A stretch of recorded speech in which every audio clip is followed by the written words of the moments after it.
everybody, Wannabe Reviewer here, and welcome back to the Wannabe Podcast, episode 59.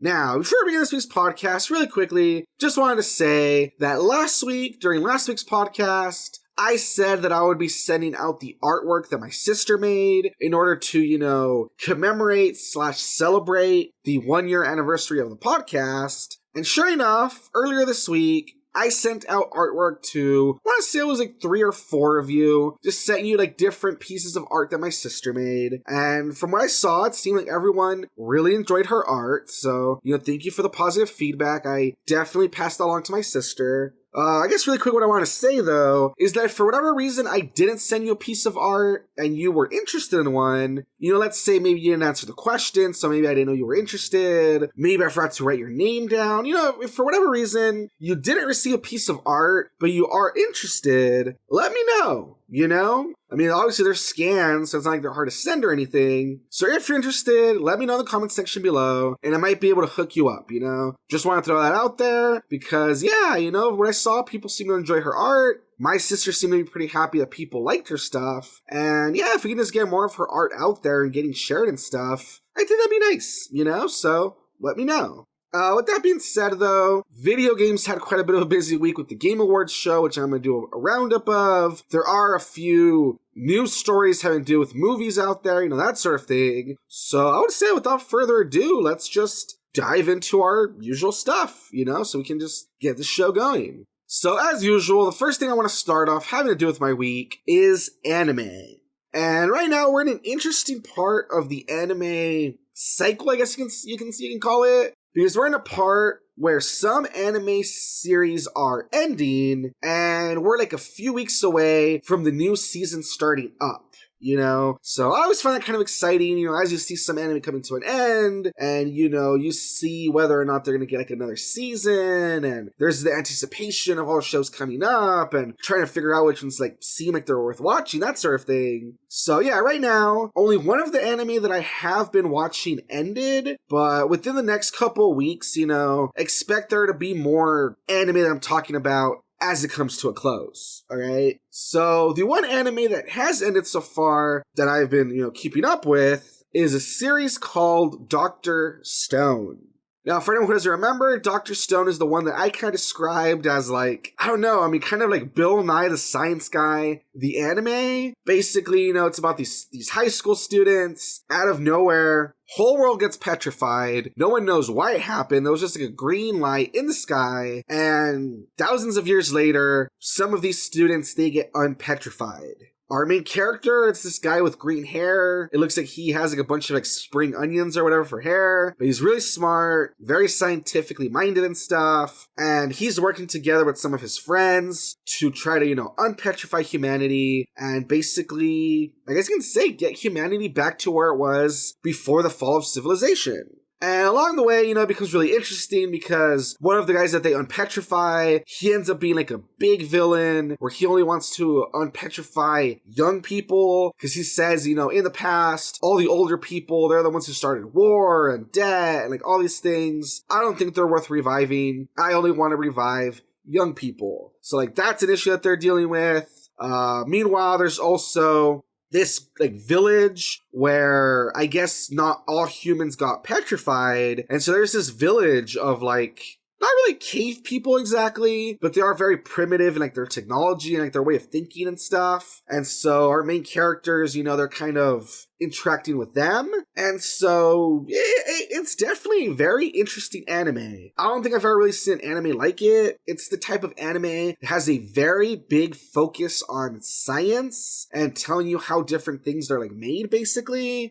Some people in the comments of different episodes, they've joked that whenever they do see anything like a fight or anything like that, they'll go boo, get back to making glass or something. Because the main appeal of the show is all the sciencey stuff. Interestingly enough, our main character, when they're gonna unpetrify everybody, he's talking about how they're mixing this compound with this chemical, and they're using this natural resource, and then they're, testing out their hypothesis, that sort of thing. And you see them make all sorts of different creations, when they're making glass and stuff, they're making like beakers and everything. It's really interesting seeing the character literally like take you step by step of what it takes to make glass and how you like melt down sand and you heat it and you shape it a certain way. And like, it's really interesting, Of course, it can be a little bit ridiculous. If you ever watched that show, Phineas and Ferb, you know how Phineas and Ferb, every episode, they would just make all these crazy inventions seemingly out of nowhere. It does kind of feel like that, because even if they do like talk about like, every step of the way what you need to do, it still seems like they make it very effortlessly, and the stuff that they make is like really complex, but they make it work, So it does feel like a little kind of,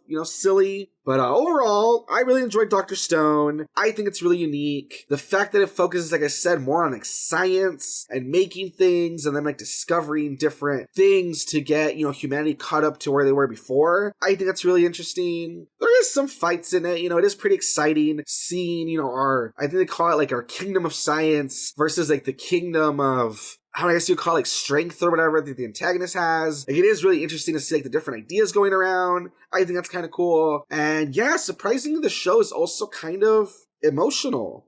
Like, there's one character that her sister's sick and she's gonna die soon. And so our main character, he wants to help her get over her illness and he's trying to find like a cure for her. It's like the whole thing surrounding like her story. It's honestly kind of emotional, it's kind of touching. And later, when we actually see more of, I guess without spoiling it, the best way to explain it is that when we kind of see the main character's father figure and like what he did to try to help humanity, after the whole petrification thing, when you see like that part of the story, that was also, like really emotional, and it was really touching seeing this main character's father figure. And I don't know, like, I don't want to spoil it, but I thought that part was like really interesting, really unique, and like really touching as well. So yeah, Dr. Stone, luckily, after these 24 episodes, it was confirmed that it has a second season coming up, so that's really exciting. But yeah, these first 24 episodes, like I said, very unique, unlike anything I've ever seen before. I don't think I've ever really seen a show that has to do with like a post-apocalypse, but yet, it's not zombies or anything. It's about building humanity back to where it used to be using science and whatever. I think that's like a very interesting angle. The characters, they're each interesting in their own way. Lots of funny moments. Like I said, surprisingly, even some touching moments. And yeah, at the end of the day, even if it's probably not like a perfect guide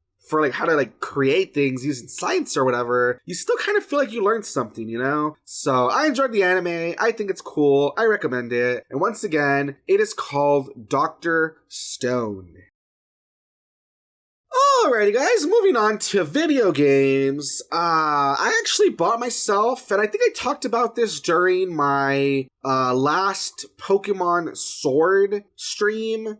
I believe it was during stream that I talked about it, but maybe not everybody tuned into the stream. But yeah, during like Cyber Monday, which is like that, when things are on sale online, like right after Thanksgiving, I actually managed to buy myself an Xbox One S all digital edition. It was the system, the cables, a controller, a month of, the online gold membership or whatever, and like 3 different games. It was all of that for like $150. So that was a hell of a deal. Managed to get that. Got it in the mail, earlier this week, plugged it in, because of how it was my first time really doing anything Microsoft related, I guess. They said if I signed up, I could do their Game Pass, which their Game Pass is really cool. Basically, the first 3 months are only $1. Then after that, you pay $45 every 3 months. And it's like a Netflix of games where they have like 100 different titles. And as long as you're paying for the pass, you can play whatever you want. You just download it and install it and play it. And man, I gotta say, as someone who had always really been more of like a PlayStation person or a Nintendo person, like, holy crap, like, Xbox is actually pretty impressive, Like, they may not have a lot of exclusive games or anything. I feel like Sony and, like, Switch, definitely, are winning on that end. But the fact that they have this Game Pass thing where you can play all sorts of games, some of them are, like, actually new, for just, like, a small fee every, like, month or so, like, it's really good. And honestly, it makes me feel even worse for Stadia, because this is like what Stadia should have been, Like this Netflix of games where like, for instance, this first 3 months I'm only going to be paying $1. if each month I only played one new title that, would cost me like 50 to 60 bucks, I would already be saving so much money. Like, it's incredible. And yet Stadia, instead of doing something similar to this, where you own the system and you pay like a membership to play whatever you want, they still want you to pay for the games on top of that, which is like ridiculous, But anyway, shilling the Xbox aside, like I said, I'm really impressed. I think it's an awesome deal. I'm super proud of this, bundle that I was able to like get a hold of. But that aside, I played quite a few things as a part of the Game Pass, and I guess I just want to talk about them really quick, So the first game that I played, it's a game that I actually been looking forward to maybe buying on the Switch, but since it was part of the Game Pass, I think that's awesome, so I don't have to like pay extra for it. And I'm of course talking about New Super Lucky's Tale. And for anyone who doesn't know, New Super Lucky's Tale, basically it is like a sequel to like this little game that they had for like I think it's the Oculus. It was like this awesome little VR game where it's like a platform puzzle game where you're controlling this little fox. The style really reminds me kind of something like Moss, on the PSVR, or like that little robot game. There's like a mode where you're doing like a little platforming section. Kind of reminds me of that.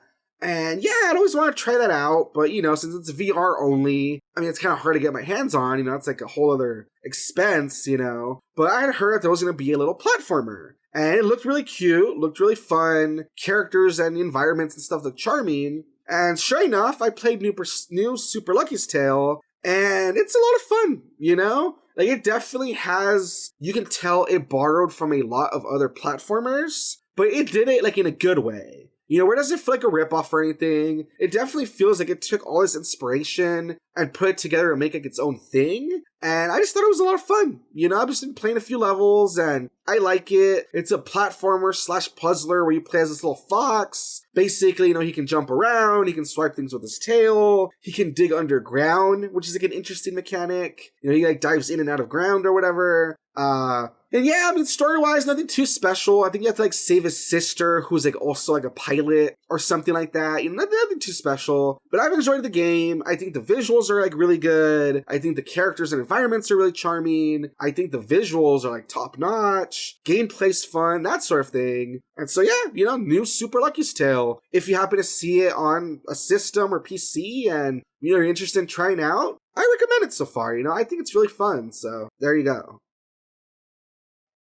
Moving on, another game that I played was Life is Strange 2. I believe on the Game Pass, out of the 5 seasons that have been released, season 5 just got released like December 3rd. The first 4 episodes are out. And I thought, hey, I'm gonna like play these, that way I can have them on here. Hopefully the 5th episode comes out soon. And so yeah, I started playing Life is Strange 2. I think I might have mentioned it before, I was trying to like get into it over on the PS4. And Life is Strange 2, it's interesting, I don't think the game is perfect. I do think it has like some moments of being like really heavy-handed, or like some moments like dealing with the little brother can be a bit annoying, But overall, I do think it is an interesting story. I think the dynamic of you being the character who doesn't have the powers, and you're trying to like teach your little brother who does have the powers kind of what to do with them, and you're trying to teach him right and wrong or whatever. I do think it's really interesting. I think it's an interesting dynamic.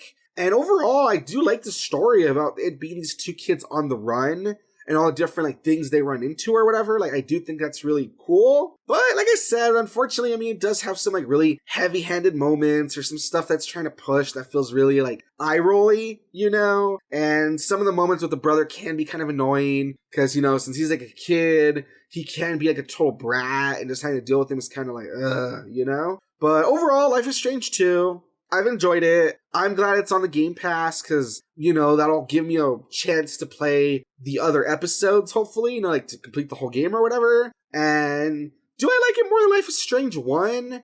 I don't know. It's really hard to say because it is very different. But I guess what I will say is that overall, I do enjoy it. And I do think it's cool that this studio, I mean, now that, Telltale Games kind of went under and there aren't really like a lot of games like this, I feel, where you can kind of make like choices in this way, you know? So I think it's kind of cool that Don't Nod kind of took over and, you know, they're doing their own thing. I think that's kind of interesting. So I recommend the game. You know, I think it's fun enough. I think if you played the Life is Strange games before and you've enjoyed them, I think you'll enjoy this. And yeah, I'm definitely excited to get to the end and see what ending I get, you know? So there you go. Finally, the last game that I played as part of the whole, you know, Xbox Game Pass thing is a game that I really like. And man, I just haven't played it in forever though. I mean, the game came out 10 years ago. I probably played it like 3 years after it really came out. So, I mean, that's still been like almost like a decade, you know, I mean, like 7, 8 years, you know, since I've really thought about this game. But I really enjoy it. I think it's really good. And it's like this classic indie game that has so much going for it. And I am, of course, talking about a little game called Braid.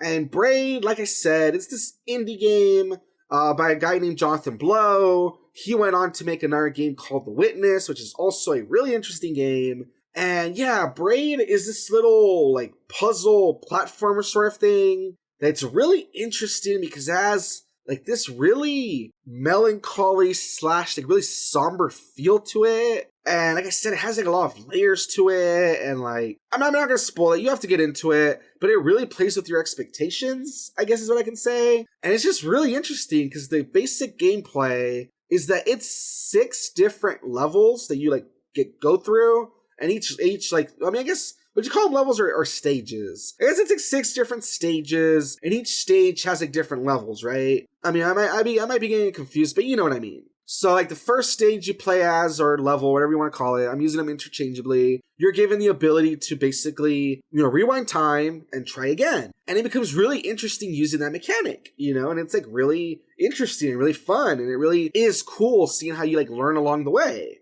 The second level, for instance, it's, you know, because each level has like a different like gameplay thing going on. Like the second level, for instance, if I'm remembering right, that's the one where there's like these objects and they're not affected by the flow of time. And so you have to figure out how to use these objects to, you know, get through the environment and use these objects that aren't affected by time. And there's like another level where you can basically make like a doppelganger, where like, let's say you get your main character, Tim, and let's say you have him like, you know, jump, go left, go right, avoid this enemy, and then, you know, jump again. And then you press like the rewind button, your doppelganger will do, you know, exactly what I just said. And so you have to figure out how to use your doppelganger to like hit switches or like land in a different spot, or like, it's just really interesting, you know, it's like really hard to explain, but it's really interesting.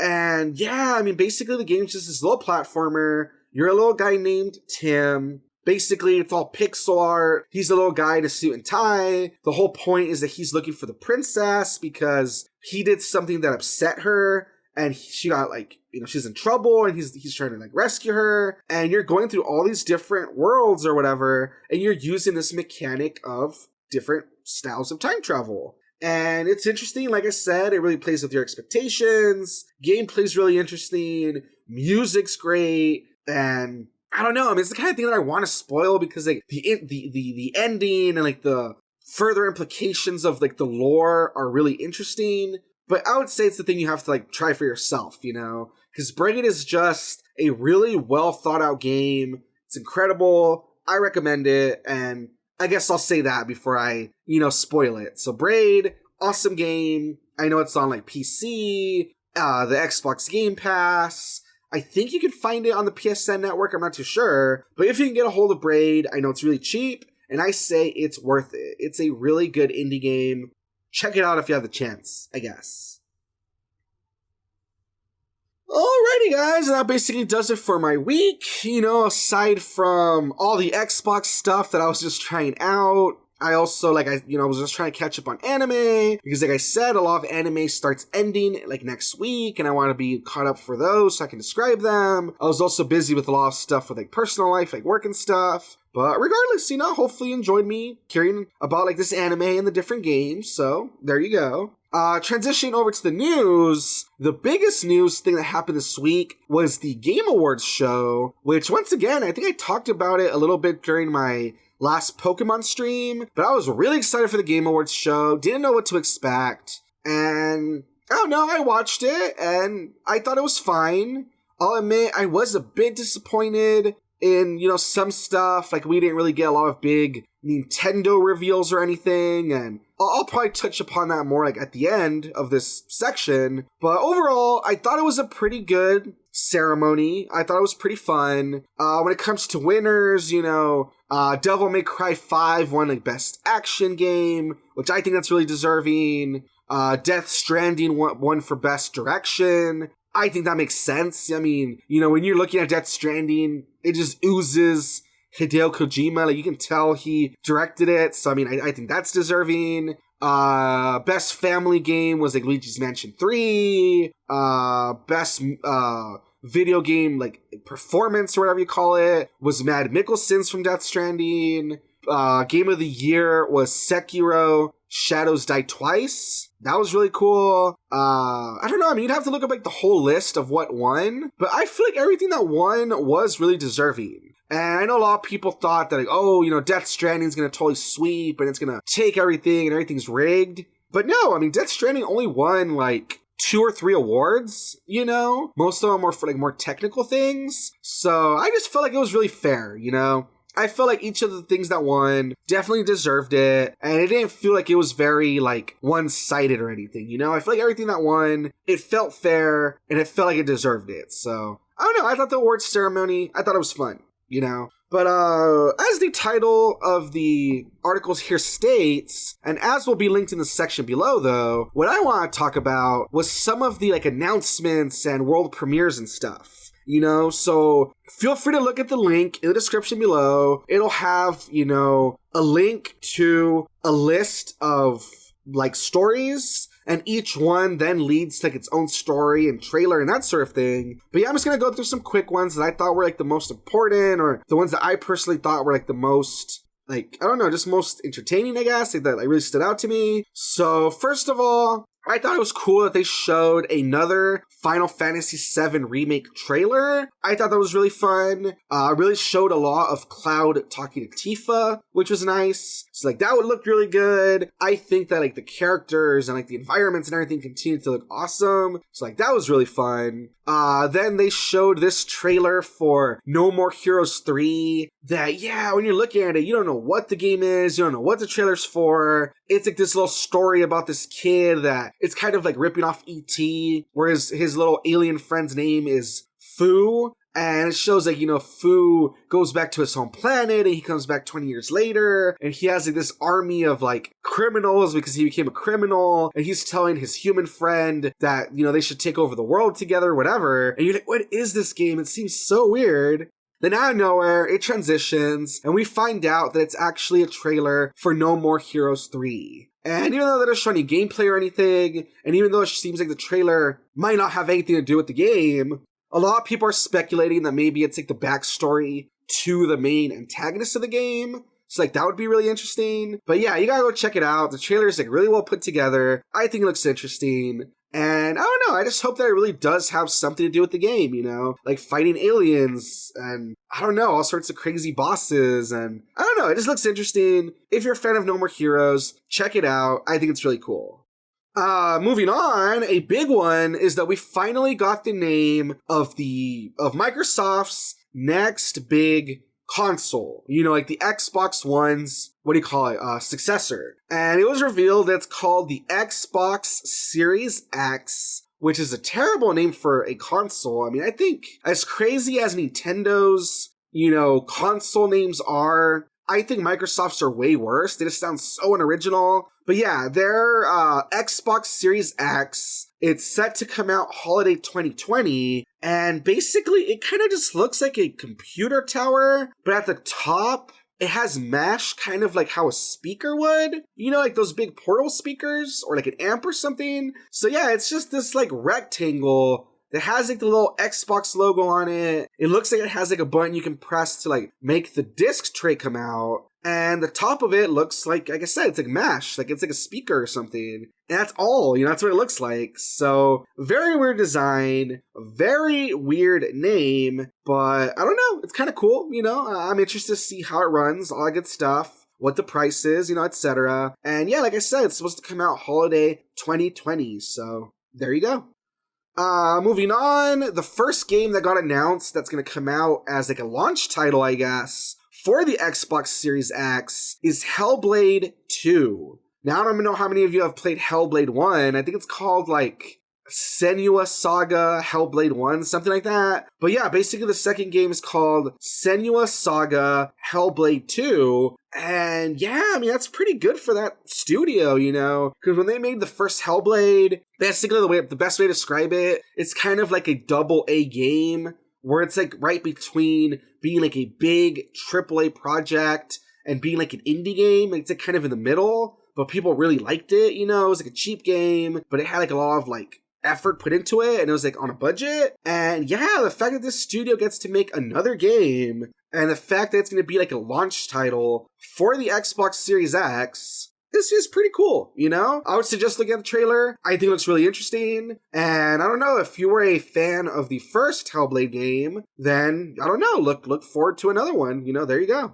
Let's see, moving on, I'm scrolling through some of these, I didn't think they were that interesting personally, so, of course, you could always go back and look at the list yourself. Maybe there's something that stands out to you. Scrolling through, a big one, or at least I thought so, is that they announced Bravely Default 2 coming to Switch in 2020. Now, for anyone who has followed the series, though, that's the part where it gets kind of weird, because there was a sequel to Bravely Default, but it was called Bravely Second. So it is kind of weird how, it was Bravely Default, then Bravely Second, and now Bravely Default 2. Kind of a weird naming convention. People are guessing that maybe it's like Final Fantasy, where like, there's Final Fantasy like 10 and 10, /2 and 13/1, 2, and 3, or people are thinking maybe it has to do with like that, maybe it has to do with like certain arcs or something. But yeah, for whatever reason, they're going back to the Bravely Default name. It's really weird, but yeah, from what they saw, from what we saw, they didn't show too much, but it looks good. It looks like what you expect from a Bravely Default game, and even though the series isn't perfect, I still think it's really cool, some of the things they do with the game, and I think some of the story like is interesting, how they kind of throw like different twists at you, here and there. So the fact that they're continuing with the series, I think it's pretty cool, So I look forward to that. So, there you go. Scrolling. Gonna kind of stick them together, but the people who make League of Legends, they announced quite a few like spin-off games that basically they're supposed to be like stories set within the League of Legends universe. That was kind of interesting. There's this new project called Prologue, and basically it's by the same people who made PUBG. And it's so weird though, because PUBG is this battle royale game, right? It's like a shooter or whatever. But what they showed of Prologue, it was like really mysterious. It just looked like this horror game almost, like this thriller, where it shows like people in the woods, and it just says Prologue, and it says like, go play the demo for yourself or whatever. So it looks really mysterious, it looks really interesting. Who knows, maybe the people who made PUBG, maybe they want to make a horror game next, I don't know, but like that looked interesting. See, scrolling through. Another piece of news that we got is that Ori and the Will of the Wisps, so that's supposed to be, like the secret to Ori and the Blind Forest, it's getting delayed until March 11th, 2020. Basically, it's a really cool game. It's an exclusive to Microsoft, or at least the first game was until they put it on Switch. And it's just this really interesting, like really artsy game that looks really nice. And the sequel looks like it's going to be like one hell of a game. Like it looks really pretty, really interesting. And yeah, I guess it got delayed, which kind of sucks, but it is what it is. Scrolling through, I'm looking for other big news stories. Another news story that we got was kind of cool. Ghost of Tsushima slated for summer 2020 release. For anyone who doesn't remember, this game got announced a few years back. I want to say it got announced around the same time that Sekiro did. And it's also this game where you're kind of like this like ninja / like Ronin guy. And yeah, what they showed of footage looked really interesting. It looks like it has like a very big supernatural element to it, you know? Like it's called Ghost of Tsushima. And from what they showed, it looks like the main character you play as is, like I said, this ninja / Ronin guy that wears like this Oni mask. And he's called the Ghost. So that looks really good. You know, it looks really interesting. I want to try it out, you know. It looks like unlike Sekiro, which is like more of like a Dark Souls game, you know, very slow, meticulous. It looks like this game is more like action and like stealth and like, I don't know, it just looks really mysterious. So I'm interested in that. And yeah, they said summer 2020 release. So, you know, gotta keep waiting. Let's see. I'm skipping through. I'm looking for anything else that catches my attention.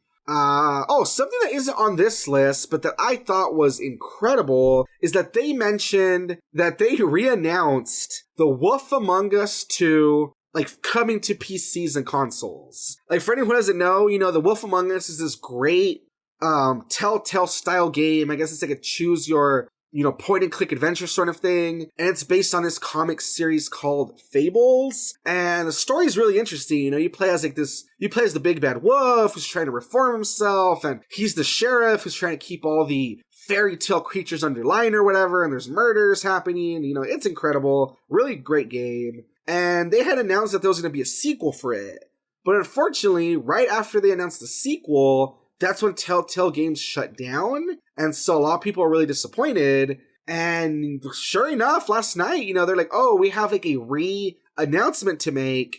And yeah, it shows Snow White talking to Big B Wolf, telling him that she needs him to get out there and like do his job and be vicious or whatever. And then we get the title drop, The Wolf Among Us 2.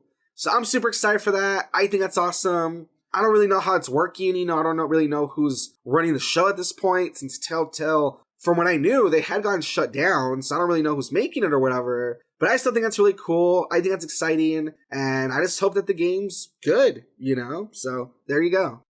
Coming to the end of the awards show, the ending was kind of weird. For whatever reason, they ended on this Fast and the Furious game that it looked really crappy, honestly. Like, it looks like a GameCube / like PS1 game when it comes to graphics. And I do think it's really weird that they chose that as like the big finisher for the event. Like, that was really awkward. But I mean, I don't know. There you go. I guess there's a new Fast and Furious like racing game coming. So I mean, look forward to that, I guess. But yeah, tying into the ending, as I had kind of hinted at earlier, even though I am excited for plenty of stuff they announced, like I'm excited for Bravely Default 2, I'm excited for The Wolf Among Us 2, I'm excited for Ghost of Tsushima, I want to see more info about the new Xbox, I think Ori and the Will of the Wisp sounds interesting, I think that weird like horror / thriller game by the people who made PUBG, I think that looks interesting, No More Heroes for sure I'm excited about. So yeah, even though there's a lot of stuff they announced that I was really excited for and I do want to keep an eye out for, it was still kind of disappointing that there wasn't really a lot of big Nintendo reveals, you know? Like last year, you know, they announced a few games, they had that big reveal about Joker being like the first big DLC character for Smash or whatever, and yeah, it was really awkward because, yeah, there wasn't really any big announcements from Nintendo, and they didn't talk about who the last character of the Smash DLC pass is going to be, so I think that's really awkward, but, I mean, it is what it is, you know, it's not, like, owed to us, it's not guaranteed, so, I mean, whatever, but I do think it's a shame. I think this would have been the perfect time to talk about the last DLC character, and obviously, I think it would have been great to have seen some news about, like, Bayonetta 3, or Metroid Prime 4, or Pikmin, or, you know, some sort of big project. I think it would have been awesome to get some news. And yeah, then it just makes you wonder, because I know that Smash promised that they're going to have the last DLC character out by February 2020. So that means that if they didn't announce who it is now, there has to be a direct sometime soon, you know? Because if they guaranteed all DLC characters out by 2020 of February, then they have to announce it sometime soon, right? So like, that's really awkward, you know? But yeah, overall, I thought the Game Awards show was fun. I never take it too seriously, you know. Is there some games that I wish I got more representation or won certain awards that they didn't? Yeah, you know, of course. But I just try to enjoy it for what it was. I thought it was a fun event. I thought there was some really big reveals. So yeah, you know, in case they missed anything, link is in the description below. Feel free to look at it yourself, see if there's anything that catches your attention that I didn't cover. I think we're good for right now. Let's move on. Alrighty, moving on. I have 2 more video game news stories. They're each pretty short, but they're announcements that, you know, really caught my attention for one reason or another, and so I just wanted to share them. The first is that unfortunately, Shantae and the Seven Sirens launches in spring 2020. So they had said that they were going to try to go for a late, 2019 release. Honestly, I'm not surprised that the game got pushed back. It makes sense because, if you look at the calendar, 2019 is almost over. It would have been kind of weird for them to, announce the game, like, a day before it comes out or whatever. Like, that didn't sound logical. So I'm not surprised the game got pushed back.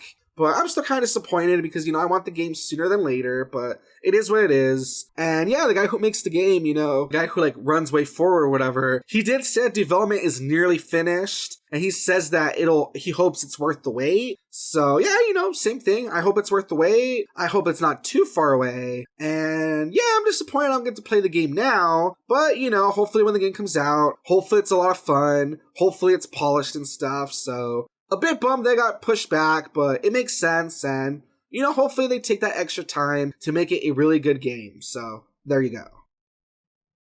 Finally, the last video game news story that I want to talk about, like I said, even though it's a short one, I think it's a really big deal, or at least it is to me, and that is that we finally have the release date for the Kingdom Hearts 3 Remind DLC. As the title of the article states, Kingdom Hearts 3 DLC Remind launches January 23rd, 2020 for PS4, February 25th for Xbox One. So, really exciting stuff. Basically what happened, I was following the whole thing. I was thinking of sharing it last week, but, I didn't really make it, at the cutoff point. So, I figured I would share it this week once details were a little more solid. But yeah, late last week, basically there was a trailer that was posted, but it seemed like it was more of a leak, or it was kind of an accident. And it was the last trailer for the DLC. And it's a really meaty trailer that shows a lot, for instance, in Kingdom Hearts 3, one of the complaints is that Final Fantasy characters didn't make a return. And one of the first things you see when you click on the trailer is that we finally have the Final Fantasy characters back. So that's exciting. It showed a lot of footage of getting to play as different Keyblade wielders. You play as them in their respective boss battles from the game. That's really cool. Don't really want to spoil it, but based on how Kingdom Hearts 3 ends, you see characters are wondering about Sora and they're kind of looking for him. That's really interesting.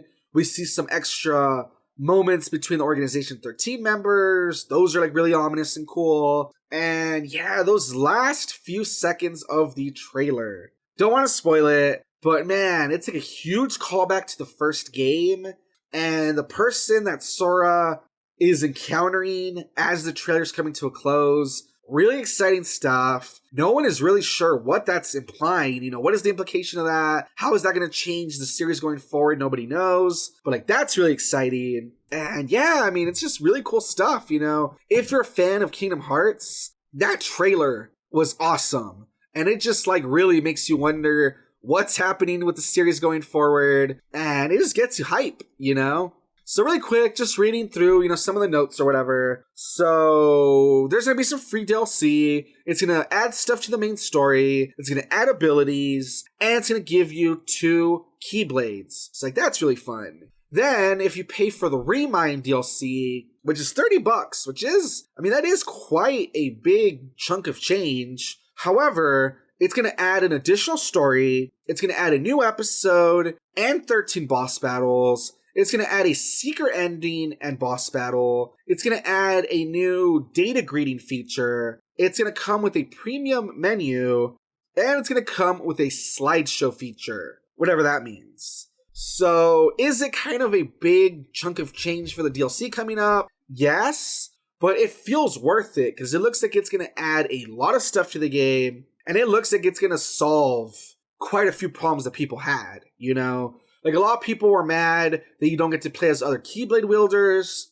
Definitely looks like it's going to fix that. A lot of people were sad or disappointed or whatever that Kairi didn't really have any part in the story. She was kind of useless. One of the things they show here is that they show you get to play as her and fight one of the bosses. So that's really cool. But yeah, new Keyblades, new moves, new boss battles, more of the story based on where the original package, left off or whatever. I don't know. I just think it looks really exciting. I think it looks really cool. I'm looking forward to it. And yeah, I mean, if you're a fan of Kingdom Hearts, look forward to that. It comes out in about a month. So that's exciting. Or I mean, at least it comes out in a month if you have the PS4. If you only have an Xbox One, unfortunately, you do have to wait a little bit longer for some reason. But yeah, if you have a PS4, it's only a month away. So I would say look forward to that. I know I'm looking forward to that. And yeah, I'm really excited to see where they take the story. Because like I said, a lot of stuff that they show in that trailer, man, I don't know what the implications are, but it looks really exciting. So there you go.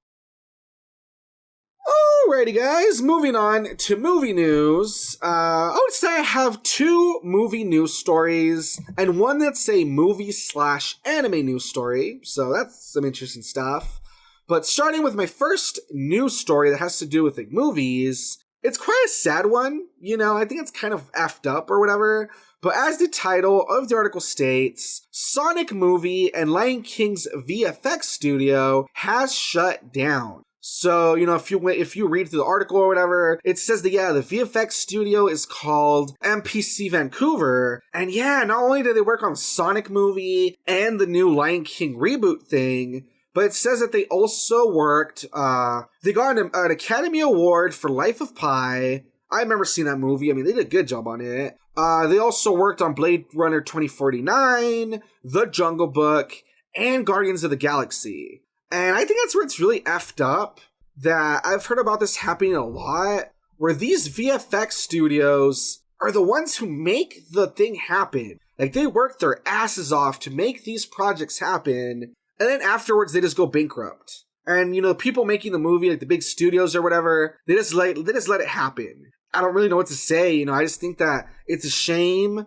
I think that these big studios like Disney or Paramount or whoever, I don't know why they don't just buy these studios or integrate them into themselves or at least hire the people, I think it's really screwed up. But yeah, unfortunately, this studio that worked on a bunch of stuff lately, yeah, they shut their doors because they just went bankrupt, because whenever they make one of these movies, it's just really expensive and it's a big amount of work that they have to do, And yeah, if you read farther down, there's a tweet that somebody put, and it's this guy, and he puts, VFX companies actually losing money while doing the visuals for the $200 million tentpole movies that keep the lights on at the studios has become all too common.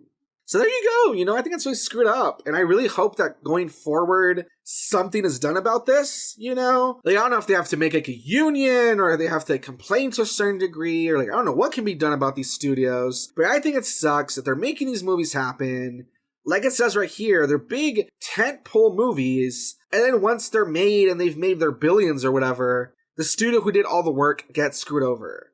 I think that sucks. I think that's kind of infuriating. That's why I wanted to share it, because when I read it, it definitely caught my attention. So yeah, link in the description below, read about it. I think it sucks, and like I said, hopefully in the near future, hopefully something's done about it, because that's disappointing to read. Alright, second news story, quite short since it is just speculation, it's not like anything has been confirmed or whatever, but as the title of the article states, Quentin Tarantino says Kill Bill 3 is still in the cards. Now, the title is a bit misleading because if you read the article, it's not that it's kind of weird. Because if you read through the article, it tries to make it sound like he says for sure he's making it. But if you read the article, it's more of him going, I guess it could happen, but I'm busy for the next few years, so I guess we'll see how it goes, is basically what Quentin Tarantino said.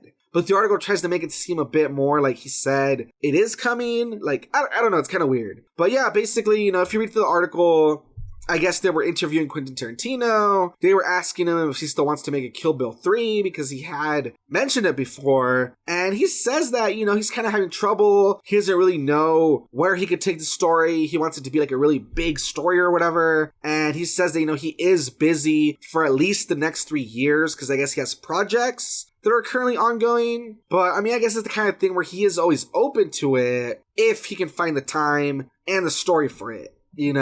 So as I'm saying, it feels kind of silly how the story tries to frame it as like a big yes, when it's more of like a maybe.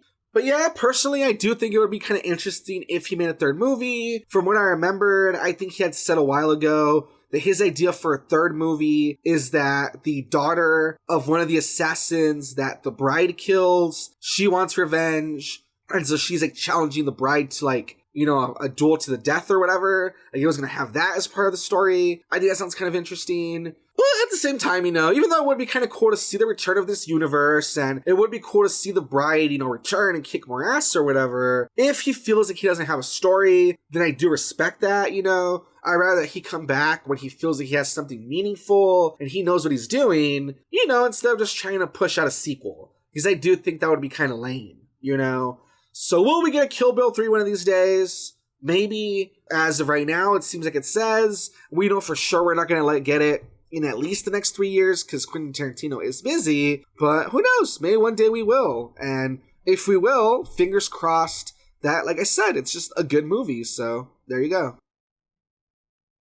Alrighty, finally, my last news story, like I said, it's kind of a Hollywood movie / anime news story, and as the title of the article states, Taika Waititi's Akira movie release date delayed indefinitely. So I don't know how many of you remembered, but I think at least quite a couple of times I had talked about how, first of all, taking a step backwards, Akira, I've talked about it before, it's this like really influential anime movie that since it came out, basically, all sorts of Hollywood people have thought about making, like, a live-action American version.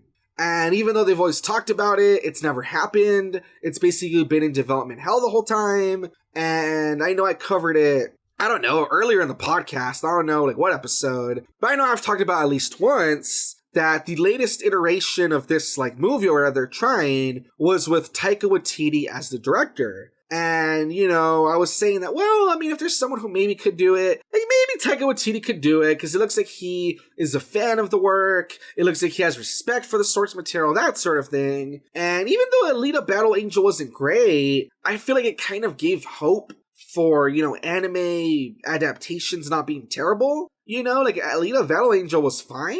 And so, I know I had mentioned this, like I said, at least once. But yeah, I guess, the update is that Taika Waititi, since he's so busy with stuff like, the next Thor movie, and he just finished, Jojo Rabbit, and I don't know, I guess he has all these projects going on. Basically, I guess he doesn't know when he would be able to work on the Akira movie. And so, yeah, Warner Brothers just put it on the shelf, basically said that, they don't know when it's going to happen.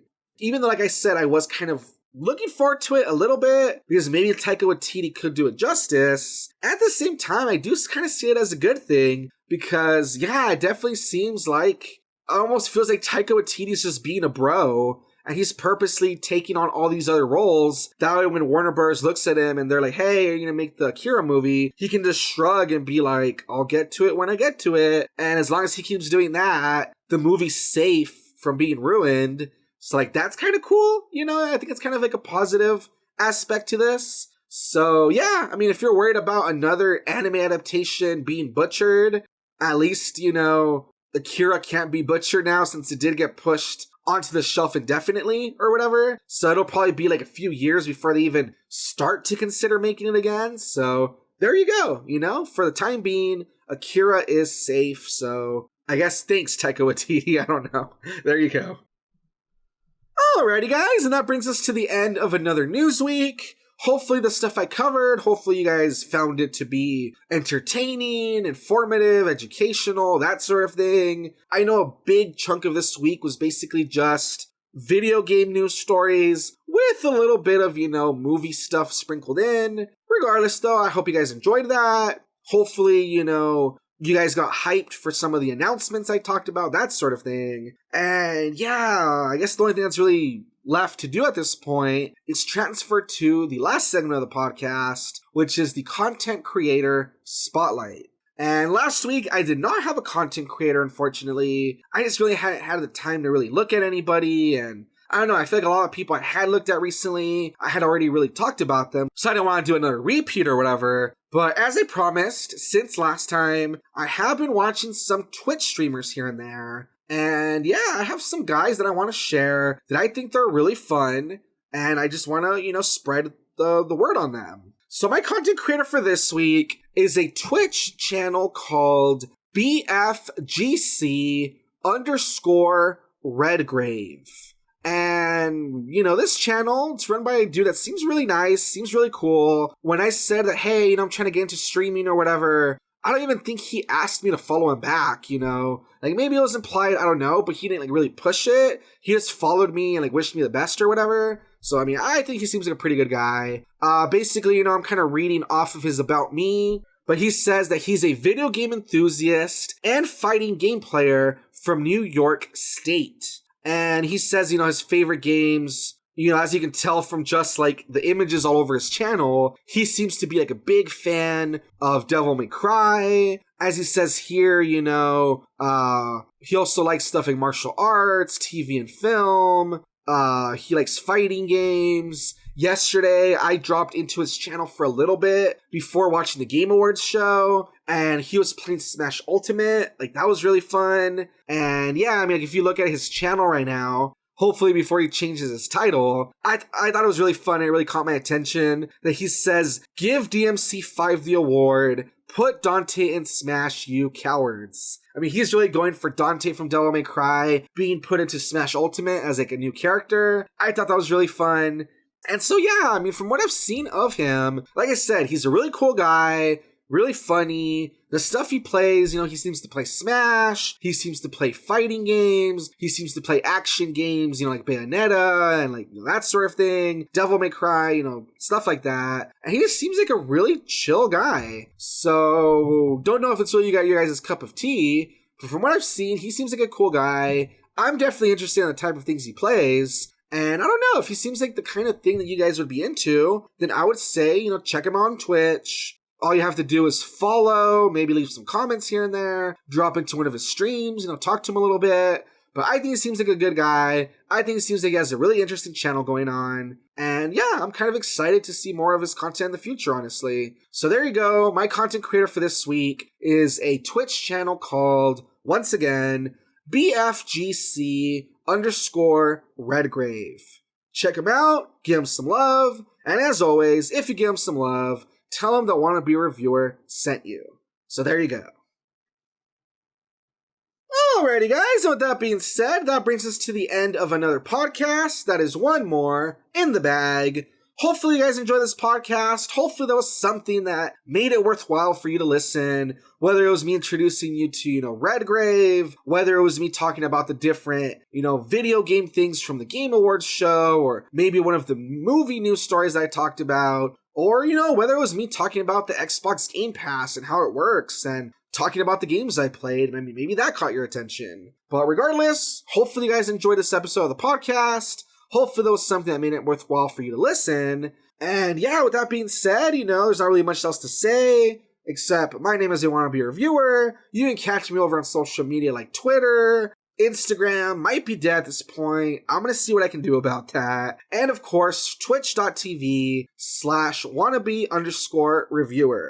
I've been a little bit all over the place with my streams, haven't really announced them or anything, but I'm just going to say it now that I'm going to try to stream either Monday or Tuesday. So keep an eye out for either Monday or Tuesday coming up, and I'll try to put a notification of some sort on Twitter before I go on, I'm thinking of playing a little bit of Pokemon Sword, and then, I might play a little bit of that, and then I might play one of the things from the Xbox.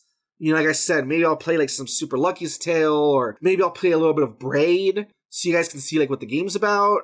But definitely Monday or Tuesday, keep an eye out. I'm going to try to do some streaming, And besides that, you know, guys, I'm still in the process of trying to like change the things up on my channel. I'm buying some equipment, that sort of thing. So I do apologize for not really having any reviews or anything like that up, but I am trying to go through this, you know, whole new process or whatever. What you guys can expect, hopefully on this Wednesday, I'm gonna have, you know, one of those like contest entries for a channel that I follow. I've talked about him before. He had like a subscriber contest thingy. And so I'm going to try to, you know, do my video entry into his like little giveaway or whatever. So hopefully that'll be up on Wednesday. Look forward to that.